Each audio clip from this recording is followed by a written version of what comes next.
मैं सूर्यांशु पांडे आप सभी का स्वागत करता हूं अपने चैनल सुधांशु कुल पंडित में। तो आज का हमारा विषय नावाड मंत्र है, पर वो मेरे द्वारा नहीं बताया जाएगा। आप लोगों को हम बता दें कि एक हमारे ही भाई साहब हैं, भाई साहब लगते हैं, बड़े भाई हैं हमारे, यूट्यूबर भी हैं। वो बहुत अच्छा खासा उनका सब्सक्राइबर भी हैं, बहुत अच्छा खासा व्यूज़ भी आता है। और नावाड मंत्र उनकी वीडियो आप देखेंगे तो आप लोग सोचेंगे, तो एक बार ज़रूर देखिएगा। आज उनको अपने चैनल में हम लाए हैं, बहुत रिक्वेस्ट किए हैं तो वो आए हैं। तो आज की वीडियो उन्हीं को बुलाते हैं। आइए, श्री प्रवीण पांडे। तो अब आ चुके हैं हमारे साथ प्रवीण पांडे जी। अब ये माइक इनके हवाले, कैमरा इनके हवाले है। अब ये नावाड मंत्र से रिलेटेड हम लोगों को कुछ टिप्स देंगे। तो चलिए स्टार्ट इट। सबसे पहले तो आप सभी दर्शकों को प्रणाम, और बहुत आभारी हूँ मैं अपने छोटे भाई का जो मुझे अपने यहाँ आमंत्रित किए। बेसिकली देखिए, ये कोई ऐसा विषय नहीं है कि मैं इनके यहाँ के कोई आभार व्यक्त कर रहा हूँ। देखिए, अगर किसी के पास ज्ञान है तो वो बांटने से ही बढ़ता है। सिंपल सी चीज़, मैं केवल इतना जानता हूँ। और जहाँ तक मैं अपने वीडियोस की बात करता हूँ, इन्होंने कुछ ज़्यादा ही बढ़ा चढ़ा के बोला। वो तो आप लोगों का स्नेह है जो मुझे प्राप्त हुआ है। तो चलिए फ़िलहाल टॉपिक पे आते हैं। और आज का जो हमने टॉपिक चूज़ किया है, मैं माइक को कॉलर में लगा लेता हूँ जो ताकि मेरा हाथ फ्री हो जाए। एक तरह का ये ब्लॉगिंग ही समझिए आज का, ये पंडितों वाला आज ब्लॉगिंग। आपको कैसा लगा कमेंट करके ज़रूर बताइएगा। मे बी कि ये नया कुछ एक्सपेरिमेंट होगा। तो आज का जो हमारा विषय रहेगा वो है नावाड मंत्र को हम किस तरह से जप कर सकते हैं, साधना के तौर पे नहीं।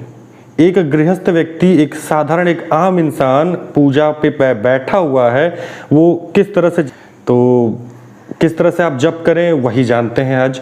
देखिए, सर्वप्रथम कुछ बेसिक चीज़ें जो आपके पास होना आवश्यक है किसी भी व्यक्ति के लिए। सर्वप्रथम आपकी माला, जप मालिका जिसे गोमुखी बोलते हैं, वो आपके पास होना ही होना चाहिए।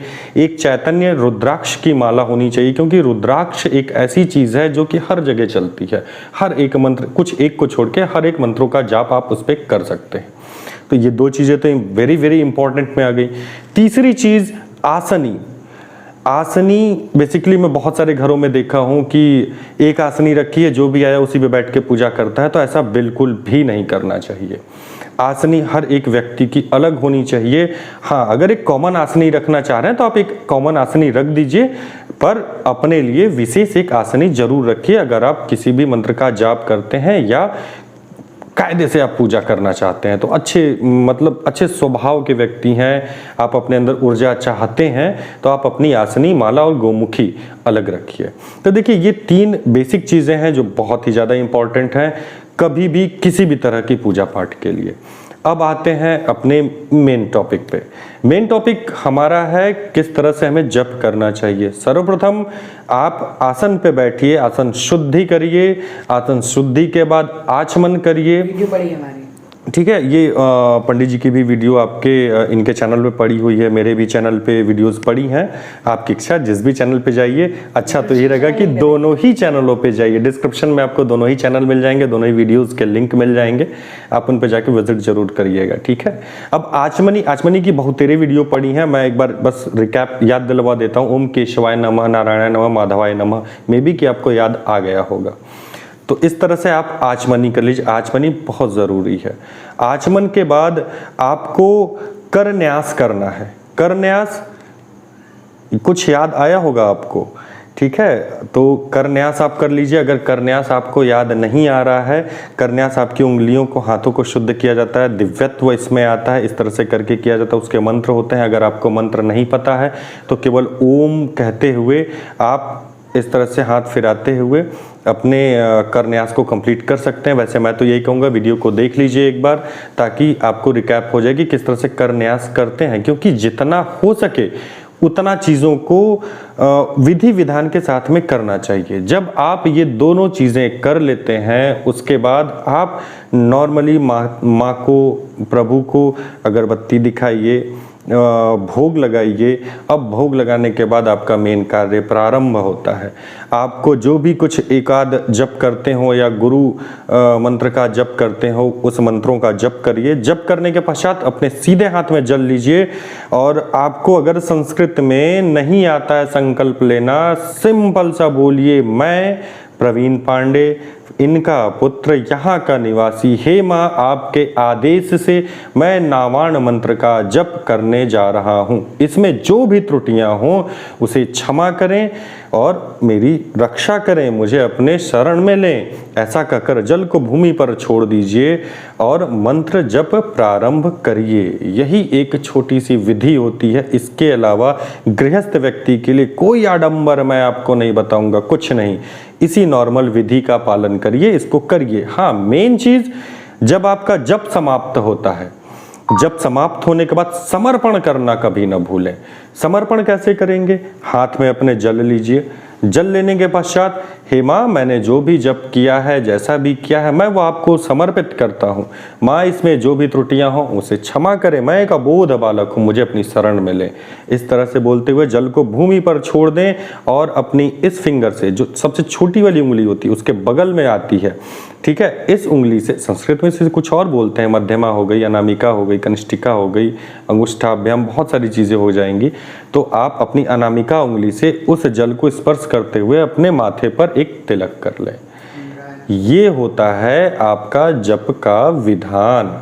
अब जब आप सारी चीज़ें कर चुके हैं, आपको अपने आसन से उठना है, क्षमा याचना भी कर चुके हैं, आरती भी कर चुके हैं, अब आपको अपने आसन से उठना है।